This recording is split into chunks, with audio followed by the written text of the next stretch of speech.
कि आपातकाल के बाद राजनीति ने क्या करवट ली, कैसे आगे बढ़ी आपातकाल के बाद की भारत की राजनीति। आज हम चल रहे हैं इस बात को बहुत विस्तार पूर्वक जानने और समझने कि कैसे बढ़ी भारत की राजनीति आगे की तरफ। ठीक है, तो चलिए पढ़ते हैं और जानते हैं और समझते हैं भारत में आपातकाल के बाद की राजनीति की क्या स्थिति और क्या सूरत हाल होता है। ठीक, जैसे ही आपातकाल खत्म हुआ और लोकसभा के चुनाव की घोषणा हुई, वैसे ही आपातकाल का सबसे जरूरी और कीमती सबक राज व्यवस्था ने सीख लिया।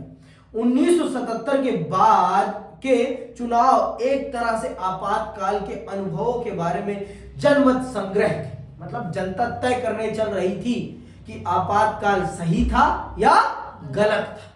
इस बात का जनमत संग्रह था आपातकाल के बाद का चुनाव। कब हुआ? 1977 में। उत्तर भारत में खास तौर पर, क्योंकि यहां आपातकाल का असर सबसे ज्यादा महसूस किया गया था, विपक्ष ने लोकतंत्र बचाओ के नारे पर चुनाव लड़ा। जनादेश निर्णायक तौर पर आपातकाल के विरुद्ध था। सबक एकदम साफ था और कई राज्यों के विधानसभा चुनाव में भी स्थिति यही रही। जिन सरकारों को जनता ने लोकतंत्र विरोधी माना, उसे मतदान के रूप में उसने भारी दंड दिया।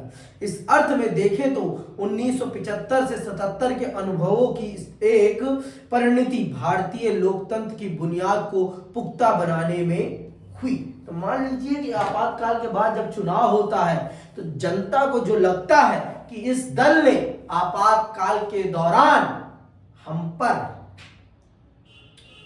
पर क्रूरताएं की है, और जनता ने फिर उसे अपने वोट से जवाब दे दिया कि तुम आपातकाल के दौरान हमारे नहीं हुए तो हम तुम्हारे भी नहीं होंगे।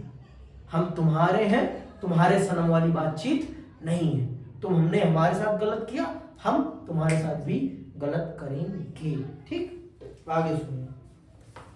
लोकसभा के चुनाव 1977। लोकसभा के चुनाव 1977। 18 महीने के आपातकाल के बाद 1977 के जनवरी माह में सरकार ने चुनाव कराने का फैसला किया। इसी के मुताबिक सभी नेताओं और राजनीतिक कार्यकर्ताओं को जेल से रिहा कर दिया गया। 1977 के मार्च में चुनाव हुए। ऐसे में विपक्ष को चुनावी तैयारी का बड़ा कम समय मिला, लेकिन माहौल उनके पक्ष में था, तो तैयारी की कोई खास जरूरत थी नहीं। लेकिन राजनीतिक बदलाव की गति बड़ी तेज थी। आपातकाल लागू होने के पहले ही बड़ी विपक्षी पार्टियां एक दूसरे के नजदीक आ रही थी। चुनाव के ऐन पहले इन पार्टियों ने एकजुट होकर जनता पार्टी नाम से एक नया दल बनाया। नई पार्टी ने जयप्रकाश नारायण का नेतृत्व स्वीकार किया। कांग्रेस के कुछ नेता भी जो आपातकाल के खिलाफ थे इस पार्टी में शामिल हुए। कांग्रेस के कुछ अन्य नेताओं ने जगजीवन राम के नेतृत्व में एक नई पार्टी बनाई। इस पार्टी का नाम कांग्रेस फॉर डेमोक्रेसी था और बाद में यह पार्टी भी जनता पार्टी में शामिल हो गई। ये नाम याद रखने हैं, जगजीवन राम जी का नाम याद रखना, ठीक है। 1977 के चुनाव को जनता पार्टी ने आपातकाल के ऊपर जनमत संग्रह का रूप दिया। इस पार्टी ने चुनाव प्रचार में शासन के अलोकतांत्रिक चरित्र और आपातकाल के दौरान की गई जातियों पर जोर दिया। हजारों लोगों की गिरफ्तारी और प्रेस की सेंसरशिप के दृष्टिकोण से जनमत कांग्रेस के विरुद्ध था। जनता पार्टी के गठन के कारण यह भी सुनिश्चित हो गया कि गैर कांग्रेसी वोट एक ही जगह पड़ेंगे। बात बिल्कुल साफ थी कि कांग्रेस के लिए अब बड़ी मुश्किल आ पड़ी। ठीक है, कांग्रेस के लिए बड़ी मुश्किल आ पड़ी। तो आप ये मान लीजिए कि जनता पार्टी के नाम से पूरा विपक्ष एकजुट हो गया था। तो इससे क्या हुआ, जो गैर कांग्रेसी वोट था वो सारा का सारा एक जगह पड़ा और कांग्रेस का इस चुनाव में पत्ता साफ हो जाएगा। क्या हो जाएगा? पत्ता साफ। लेकिन चुनाव के अंतिम नतीजों ने सबको चौंका दिया। आजादी के बाद पहली बार ऐसा हुआ कि कांग्रेस लोकसभा का चुनाव हार गई। पहली बार ऐसा होता है कि कांग्रेस लोकसभा का चुनाव हार जाती है। First time in the history of Indian politics Congress defeat the Lok Sabha election. ज्यादा अच्छी अंग्रेजी नहीं बोल दिया तुमने, ठीक है। आजादी के बाद पहली बार ऐसा हुआ कि कांग्रेस लोकसभा का चुनाव हार गई। कांग्रेस को लोकसभा की मात्र 154, ठीक है, सीटें मिली थी। उसे 35% से भी कम वोट हासिल हुए। जनता पार्टी और उसके साथी दलों को लोकसभा में कुल 542 सीटों में से 330 सीटें मिली। खुद जनता पार्टी अकेले 295 सीटों पर जीत गई थी और उसे स्पष्ट बहुमत मिला था। उत्तर भारत में चुनावी माहौल कांग्रेस के एकदम खिलाफ था। कांग्रेस बिहार, उत्तर प्रदेश, दिल्ली, हरियाणा और पंजाब में एक भी सीट ना पा सकी। राजस्थान और मध्य प्रदेश में उसे महज एक सीट मिली। इंदिरा गांधी रायबरेली से और उनके पुत्र संजय गांधी अमेठी से चुनाव हार गए। पहली बार पूर्व प्रधानमंत्री भी अपनी सीट हार गए, जैसे पूर्व मुख्यमंत्री अरविंद केजरीवाल भी अपनी सीट हार गए। Same condition. तो मतलब प्रधानमंत्री का हार जाना बहुत बड़ी घटना है, कोई छोटी मोटी घटना नहीं है। बहरहाल अगर आप चुनावी नतीजों के नक्शे पर नजर दौड़ाएं तो पाएंगे कि कांग्रेस देश में हर जगह चुनाव नहीं हारी थी। महाराष्ट्र, गुजरात और उड़ीसा में उसने कई सीटों पर अपना कब्जा बरकरार रखा था और दक्षिण भारत के राज्यों में तो एक तरह से उसकी चुनावी विजय का चक्का बेरोक टोक चल रहा था। इसके कई कारण थे। पहली बात तो ये प्रश्न आ सकता है कि कांग्रेस उत्तर भारत में तो आपातकाल के बाद चुनाव हारी, परंतु दक्षिण भारत में चुनाव न हारने के पीछे क्या कारण थे आपातकाल के बाद। तो ये आपको लिखना है। पहली बात तो यह थी कि आपातकाल का प्रभाव हर राज्य पर एक समान नहीं पड़ा था। लोगों को जबरन उजाड़ने और विस्थापित करने अथवा जबरन नसबंदी कराने का काम ज्यादातर उत्तर भारत के राज्यों में हुआ था। लेकिन इससे भी ज्यादा महत्वपूर्ण बात यह थी कि उत्तर भारत में राजनीतिक प्रतिद्वंदता की प्रकृति में दूरगामी बदलाव आए थे। उत्तर भारत का मध्य वर्ग कांग्रेस से दूर जाने लगा था। ठीक है, उत्तर भारत का जो मध्य वर्ग था वो कांग्रेस से दूर जाने लगा था और मध्य वर्ग के कई तबके जनता पार्टी को एक मंच के रूप में पाकर इससे आ जुड़े। इस अर्थ में देखें तो 1977 के चुनाव सिर्फ आपातकाल की कथा नहीं कहते हैं, बल्कि इसके आगे भी कुछ बातों का संकेत करते हैं। जनता सरकार, अब आते हैं जो सरकार बनी उस सरकार ने देश का शासन कैसे चलाया, इस बात को भी जान और समझ लेते हैं। इतना कुछ खास चलाया नहीं, मौका इनको बहुत अच्छा मिला, लेकिन ये अपने मौके को भून नहीं पाए। जैसे सरकार चलाई जानी चाहिए थी वैसी ये इन्होंने सरकार चलाई नहीं। जो इन्हें करना चाहिए था वो इन्होंने करा नहीं। इन्होंने जनता की एक्सपेक्टेशंस को फुलफिल नहीं किया। जो एक्सपेक्टेशंस थी जनता की, उन एक्सपेक्टेशंस को इन्होंने फुलफिल कदापि ही नहीं किया है। समझ में आई बात? 1977 के चुनाव के बाद बनी जनता पार्टी की सरकार में कोई खास तालमेल नहीं था। चुनाव के बाद नेताओं के बीच प्रधानमंत्री के पद के लिए होड़ मची। इस होड़ में मोरारजी देसाई, चरण सिंह, अंडरलाइन कर लेना, मोरारजी देसाई, चरण सिंह और जगजीवन राम शामिल थे।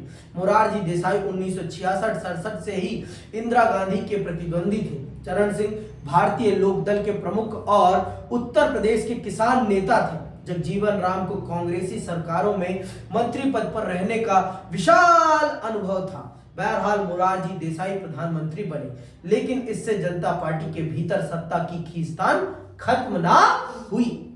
मौका मिला, सरकार बनी, लेकिन कहते हैं ना पद सत्ता में क्या करा देता है? खींचतान। तो वही खींचतान चलती है किनके भी? तीन व्यक्तियों के भी, मोरारजी देसाई, चौधरी चरण सिंह और जगजीवन राम। ये 3 व्यक्ति हैं जिनके बीच में सत्ता का कलह चलता रहेगा। और पहला मौका मोरारजी देसाई देते हैं और वो सरकार बनाते हैं, लेकिन वो सरकार ज्यादा दिन चला नहीं पाते। क्यों? क्योंकि इनके ये जो 2 सहयोगी हैं वो उनकी नीतियों से खुश नहीं थे। नीतियों से नहीं, सत्ता से खुश नहीं थे। वो चाहते थे कि हम बैठे उस जगह पर। हर कोई चाहता है भारत का प्रधानमंत्री बनना। मौका मिलेगा, नहीं बनोगी? नहीं बनोगी? बनोगी ना? बनोगी ना दोनों? किसी को भी मौका नहीं, क्योंकि वो भारत की सत्ता का क्या है? केंद्र है। वहां से पूरा देश चलता है, तो हर कोई चाहता है उस पद को प्राप्त करना। ऐसा कोई भी नहीं है जो उस पद को प्राप्त ना करना चाहे। समझ में आई बात कि नहीं आई? अभी भी आपातकाल का विरोध जनता पार्टी को कुछ ही दिनों के लिए एकजुट रख सका। इस पार्टी के आलोचकों ने कहा कि जनता पार्टी के पास किसी दिशा, नेतृत्व अथवा एक साझे कार्यक्रम का अभाव था। जनता पार्टी की सरकार कांग्रेस द्वारा अपनाई गई नीतियों में कोई बुनियादी बदलाव नहीं ला सकी। जनता पार्टी बिखर गई और मोरारजी देसाई के नेतृत्व वाली सरकार ने 18 महीने में ही अपना बहुमत खो दिया। अंडरलाइन कर लो, कितने महीने? 18 महीने। 18 महीने लिखा है इसमें 28 माह नहीं, 18 महीने। वो पूरा बताऊंगा ना अभी। 18 महीने में ही अपना बहुमत खो दिया कांग्रेस पार्टी के समर्थन। अब देखो, दूसरे प्रधानमंत्री बनेंगे, अंडरलाइन करना। कांग्रेस पार्टी के समर्थन और दूसरी सरकार चरण सिंह के नेतृत्व में बनी, लेकिन बाद में कांग्रेस पार्टी ने समर्थन वापस लेने का फैसला लिया। इस वजह से चरण सिंह की सरकार मात्र 4 महीने तक सत्ता में रही। सिर्फ 4 महीने तक ही सत्ता में रह सकी। ठीक है। 1980 के जनवरी में लोकसभा के लिए नए सिरे से चुनाव हुए। इस चुनाव में जनता पार्टी बुरी तरह परास्त हुई। जनता पार्टी को उत्तर भारत में करारी शिकस्त मिली, जबकि 1977 के चुनाव में उत्तर भारत में इस पार्टी को जबरदस्त सफलता मिली थी। इंदिरा गांधी के नेतृत्व में कांग्रेस पार्टी ने 1980 के चुनाव में एक बार फिर 1971 के चुनाव वाली कहानी दोहराते हुए भारी सफलता हासिल की। कांग्रेस पार्टी को 353 सीटें मिली और वह सत्ता में आई। 1977 से 1989 के चुनाव ने लोकतांत्रिक राजनीति का एक और सबक सिखाया। सरकार अगर अस्थिर हो और उसके भीतर कलह हो तो मतदाता ऐसी सरकार को कड़ा दंड देते हैं।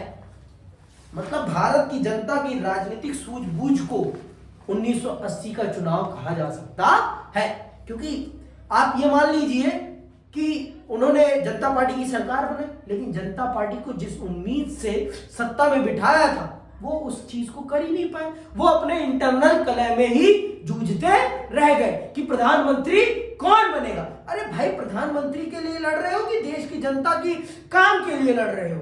तुम्हें बिठाया किस लिए गया है सत्ता में? जनता की भलाई के लिए ना। और अगर तुम वो भलाई का काम नहीं करोगे तो आपको समय से पहले भी विदा किया जा सकता है। और फिर जनता ने उसी इंदिरा में भरोसा दिखाया जिसको 1977 के चुनाव में वॉश आउट कर दिया था। फिर से इंदिरा सत्ता में आ गई, क्योंकि देश की जनता को सिर्फ उस समय एक ही व्यक्ति पर भरोसा, एक ही महिला में भरोसा दिख रहा था, और वो थी इंदिरा, जो पूरे देश को एकजुट कर अपने नेतृत्व में देश को आगे ले जा सकती थी। वो सिर्फ इंदिरा थी, और इसीलिए जनता ने इंदिरा में ही विश्वास दिखाया। समझ में आई बात? और तीसरी बार सत्ता की चाबी उनके हाथों में सौंप दी, विरासत। लेकिन क्या 1980 के चुनाव में सिर्फ इंदिरा गांधी की वापसी हुई थी? नहीं, यह उस बात की वापसी थी कि इस देश को स्थिर सरकार चाहिए, अस्थिर सरकार नहीं चाहिए। इस देश को एक व्यक्ति का शासन चाहिए, 1000 व्यक्तियों का शासन नहीं चाहिए। नेतृत्व एक हाथ में होनी चाहिए, लगाम एक हाथ में होनी चाहिए। इस बात की भनक है ये चुनाव। क्या मामला इतना भर था 1977 से 1980 के चुनाव के बीच दलगत प्रणाली में नाटकीय बदलाव आए। 1969 के बाद से कांग्रेस का सबको समाहित करके चलने वाला स्वभाव बदलना शुरू हुआ। 1989 से पहले तक कांग्रेस विविध विचारधारात्मक गतिमति के नेताओं और कार्यकर्ताओं का एक में समेट कर चलती थी। अपने बदले हुए स्वभाव में कांग्रेस ने स्वयं को विशेष विचारधारा से जोड़ा। उसने अपने को देश की एकमात्र समाजवादी और गरीबों की हिमायती पार्टी बनाना शुरू किया। इस तरह 1970 के दशक के शुरुआती सालों से कांग्रेस की सफलता इस बात पर निर्भर रही कि वह गहरे सामाजिक और विचारधारात्मक विभाजन के आधार पर लोगों को अपनी तरफ कितना खींच पाती है। इसके साथ साथ यह पार्टी अब एक नेता यानी इंदिरा गांधी की लोकप्रियता पर भी निर्भर हुई। कांग्रेस की प्रकृति में आए बदलावों के मद्देनजर नए विपक्षी दल गैर कांग्रेसवाद की राजनीति की तरफ मुड़े। विपक्ष के नेताओं को अब यह बात साफ साफ नजर आने लगी कि चुनाव में गैर कांग्रेसी वोट बिखरने नहीं चाहिए। इस चीज ने 1977 के चुनाव में एक बड़ी भूमिका निभाई, लेकिन ये ज्यादा दिन तक टिक नहीं पाए। पूरा विपक्ष एकजुट हो ही नहीं पाया। भाई, जब तक एकजुट नहीं हो पाओगे तब तक बड़े नेता को कभी हरा नहीं पाओगे। अगर आज आपको नरेंद्र मोदी को हराना है तो आपको अपनी अंदरूनी कलह को खत्म करना पड़ेगा। आज जो उस समय इंदिरा गांधी की छवि थी वही आज छवि किसकी है? नरेंद्र दामोदर दास की। ठीक है, अगर उन्हें आपको कोलैप्स करना है, अगर आपको उन्हें सत्ता से बाहर करना है तो आपको भी अपने आप को एकजुट करना पड़ेगा। अगर आप एक दूसरे की पीठ पे छुरा भोंक कर आगे बढ़ना चाहोगे तो ये कदापि संभव नहीं हो पाएगा।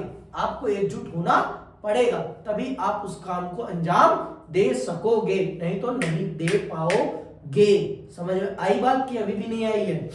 आगे सुनो। अप्रत्यक्ष रूप से 1977 के बाद पिछड़े वर्ग की भलाई का मुद्दा भारतीय राजनीति पर हावी होना शुरू हुआ। हमने ऊपर गौर किया था कि 1977 के चुनाव परिणामों पर पिछड़ी जातियों के मतदान का असर पड़ा था, खासकर उत्तर भारत में। लोकसभा के चुनाव के बाद 1977 में कई राज्यों में विधानसभा के भी चुनाव हुए। इसमें भी उत्तर भारत के राज्यों में गैर कांग्रेसी सरकारें बनी। इन सरकारों के बनने में पिछड़ी जाति के नेताओं ने महत्वपूर्ण भूमिका निभाई। बिहार में अन्य पिछड़ी जातियों के आरक्षण के सवाल पर बहुत शोर मचा। इसके बाद केंद्र की जनता पार्टी की सरकार ने मंडल आयोग नियुक्त किया। इस आयोग और पिछड़ी जातियों की राजनीति की भूमिका के बारे में ज्यादा विस्तार से आप अंतिम अध्याय में पढ़ेंगे। आपातकाल के बाद हुए चुनाव ने दलीय व्यवस्था के भीतर इस बदलाव की प्रक्रिया शुरू कर दी। मतलब अब भारत की राजनीति में दलगत राजनीति, क्षेत्रगत राजनीति और समाजगत राजनीति बढ़ने लगी थी। अब राजनीति बहुत ज्यादा कॉम्प्लेक्स होने लगी थी, लोगों में राजनीतिक समझ पैदा होने लगी थी, और जिसके कारण लोग अपनी राजनीतिक हिस्सेदारी की मांग करने के लिए उठ खड़े हो रहे थे। तो अब राजनीति कॉम्प्लेक्स हो रही थी, ज्यादा से ज्यादा कॉम्प्लेक्स होती जा रही थी, जिसके बारे में हम अंतिम अध्याय में विस्तार से पढ़ेंगे। ठीक है, आपातकाल और इसके आसपास की अवधि को हम संवैधानिक संकट की अवधि के रूप में भी देख सकते हैं। संसद और न्यायपालिका के अधिकार क्षेत्र को लेकर छिड़ा संवैधानिक संघर्ष भी आपातकाल के मूल में था।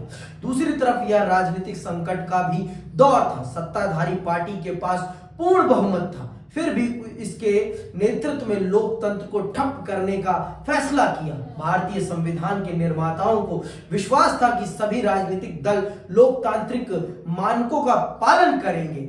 उन्हें यह भी विश्वास था कि आपातकाल की स्थिति में भी सरकार अपनी असाधारण शक्तियों का इस्तेमाल विधि के शासन के दायरे में रहते हुए ही करेगी। इसी उम्मीद में सरकार को आपातकाल से जुड़े प्रावधानों के अंतर्गत व्यापक और चहुमुखी शक्तियां दे दी गई। इन शक्तियों का आपातकाल के दौरान दुरुपयोग हुआ। यह राजनीतिक संकट तात्कालीन संवैधानिक संकट से कहीं ज्यादा संगीन था। मतलब इस आपातकाल ने भारत के राजनीतिक कार्यपालिका और न्यायपालिका के कॉन्फ्लिक्ट को भी हमारे सामने एक्सप्रेस किया और भारत के संविधान में जो कमजोरियां थी उन कमजोरियों को भी हमारे सामने व्यक्त किया। तो इस तरह से आप ये जान लीजिए और समझ लीजिए कि ये चीजें भारत की राजनीति के लिए एक बहुत बड़ी बातें थी।